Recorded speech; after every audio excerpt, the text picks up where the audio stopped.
Welcome to Retirement Ramblings. I'm Scott, and today is day 64 on my countdown to retirement, plus a quick catch up on day 65. So, on day 65, I ended up having some morning meetings, and then my wife and I went out to the Olive Garden to take advantage of their lunch menu. And my wife ended up having spaghetti with meat sauce, along with zuppa toscana, which is her favorite soup there. And then I had eggplant parm and salad and breadsticks. And then my sister sent me a Facebook post showing the snowfall that occurred in Reykjavik, Iceland. It's the most October snowfall that they had in Reykjavik since they started measuring snowfall, which I think was in 1921. And then my sister also sent me an image of the lighting that she had installed in front of her house and to light up these trees that she has there. And while it doesn't really come out in the picture, it's alternating blue and orange lights because my sister's a gator and they're gator colors. So, and she can change them to be whatever color she wants. But the gentleman who installed the lighting thought that that would be a good surprise for her when she came home. And then for dinner, because today is trash day, so last night we decided to have snow crabs, so that way I could take all the shells and bundle them up, put them out in the trash, and they would be picked up this morning. So that was our day 65. And then today, which is day 64, I went to the doctor's this morning and went and reviewed my labs with him and just, had a general health checkup. And then the doctor asked me again about putting me on a statin, which I declined. And then he asked me about getting a flu shot, which I've declined. And I've asked them to actually put in my medical record to stop asking me that question because I'm never, never, never going to get a flu shot. My dad got one and he ended up getting Guillain-Barré syndrome and ended up paralyzed and had to go through 3 years of recovery.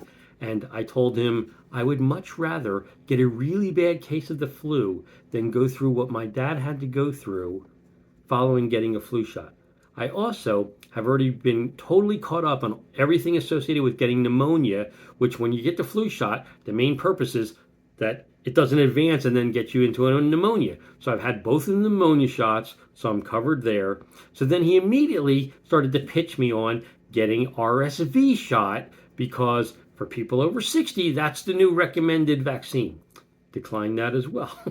And so the only thing that I actually agreed to was that I would start taking a baby aspirin in addition to my normal diabetic meds and other lipid things that he has me on, which basically gives you kidney protection, lowers your blood sugar, stops you from having a stroke, etc.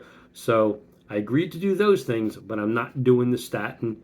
And especially after talking to the cardiologist following my wife's situation, where he indicated that the statins actually would make things worse. So definitely not doing that.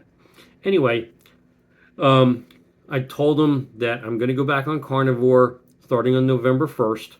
And, so we've already scheduled new labs for January 9th of 2026 with a follow-up appointment to see him on January 15th, where I'll get my annual physical to kick off my retirement. So I'll do carnivore. I think we'll see good progress between November 1st and when I go to get the labs in January, and we'll see what happens. And then, I'll just continue doing it. But I expect to see significant improvements in my overall numbers from a blood work perspective come January. And then my mom did put in for the 17-week T-bill auction that went off today. She was able to get an investment rate of 3.803, which is down from 3.834 on the last 17-week T-bill auction. But it is what it is. And that's before, that was before the Fed announcement at 2:30. And then For lunch, I ran out to Publix, and it was raining here in Atlanta, so it was a nasty day. So I just ran out and got a sub. Uh, I got a Publix turkey sub, which was on sale for $7.99, and then my wife wanted an Italian, so that's what she got. And then when I came back, I was just in that kind of frame of mind, so I sat down and I wrote my retirement letter to my boss, retirement slash resignation letter, dated it for December 1st. You know, wrote it. Then I had uh, Copilot, Microsoft Copilot, do a review of what I wrote, and tweak it for professionalism and for to make it a little more formal. So I did like 3 different iterations of that until I was finally satisfied with everything. Then I signed it, scanned it in, made it an attachment.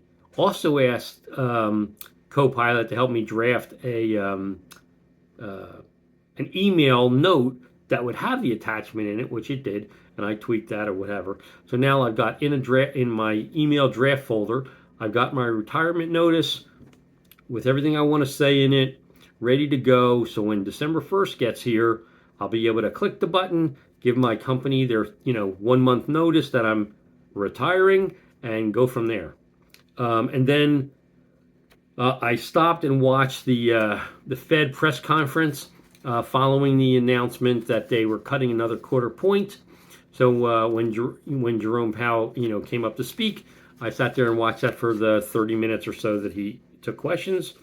They did obviously do a quarter point rate cut, but the thing that was interesting, and I'm going to look down because I'll never remember the quote, but the quote that caught my attention, and I'm sure is going to be repeated over and over and over again if you're watching the news, will be, in the committee's discussions at this meeting, there were strongly differing views about how to proceed in December.